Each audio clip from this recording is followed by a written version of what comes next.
ও বন্ধুরা, তোমাদের জন্য একটা রেসিপি নিয়ে চলে আসলাম। সিমাইয়ের সামনে কোরবানি ঈদ না, একদম জোরে সিমাই। বিশ্বাস করো বন্ধুরা, মাত্র 5 মিনিট লেগেছে এভারেজে, আর আমি এডিট করে দেখাচ্ছি মাত্র 1 মিনিট কয় সেকেন্ড।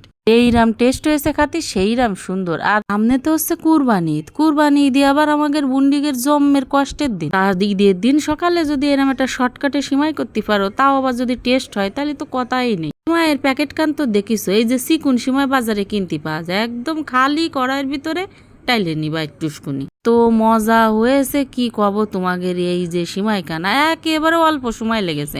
তাড়াতাড়ি করে এরম একখান সিমাই রেঁধে দিয়ে ব্যাস কুরবানির কাজে ব্যস্ত হয়ে যাবা। ভাইজে রেখা সিমাই উঠোই দিয়ে সেই কড়াইতেই এরকম পানি দিয়ে দেবো। পানিটা কিন্তু একটু কমই দিও, একবারে বেশি দিও না। তবে সিমাই অনুযায়ী পানি দিও। যদি বেশি সিমাই রান্ধো তাহলে একটু বেশি দিবা, আর যদি 1 প্যাকেট রান্ধো তাহলে তো একটু কমই দিলাম। স্বাদ অনুযায়ী একটু লবণ দিলাম, আর দিলাম একটু এলাচের গুঁড়া। আমার বাসায় আবার একটু চিনি কম খাতে হয়, এই জন্যই আমি একটু চিনি কম দিছি। তারপরে কি করব, বালতি খানিক দিয়ে দিলাম এই যে ঘি খান দেওয়ার চেষ্টা করবা, তবে বালতি খানিক দেওয়ার দরকার নেই, ওই 2-3 চামচ দিলেই হবে না।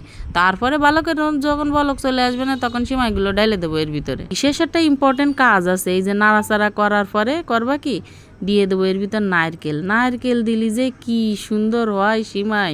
গ্রাম বাংলার কিন্তু ঐতিহ্য সিমাই রান্ধে নারকেল দিয়ে।